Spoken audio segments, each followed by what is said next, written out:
Da, molim te, odi sjest. Još ćeš mi kihnuti u juhu. Evo, ti si mi bar mogla reći što planiraš. Sjedio sam na onoj večeri kao budala. Pa kad sam znala da će te smetati da Jakov ima na ovu vezu sa muškarcem. A u ostalom, htjela sam te pustiti da se ne poveseliš prerano. Baš sam se poveselio. Toliko mi žao sad te jadne Andreje, koliko god ju nitko nije pozvao. A preživjet će. Dobro, što? Taj Sven je odmah rekao da je homoseksualac. Gej. Dobro, gej.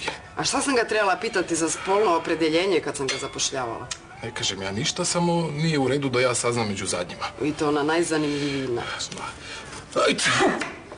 A jadni moj. Ajde, odi lezi tamo, ja ću sad zakuhati juhu. Ti ih nisi vidjela danas?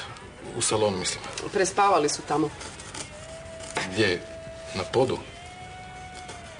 Pa šta, tebi je to sad kao simpatično? A šta? Tebi smeta što ti je brat napokon sretan? Ne kažem da mi smeta, ali nije baš neugodno. Mislim, u čemu je sad problem? Jesi dobro? Ma koga briga za prehladu, to će proći. Da bar isto mogu reći za onu groznu sliku u mojoj glavi. Dobro, što je? Reci. Ne znam, Dunja, da li ću ja to moći. Mislim, gledat svog brata sa nekim muškarcem. Upravo si sam rekao, brat ti je. Pomiri se s tim. Da, ali ne želim više živjeti ovdje. Morat ćemo odseliti. Lijepo od tebe da si mi to rekao.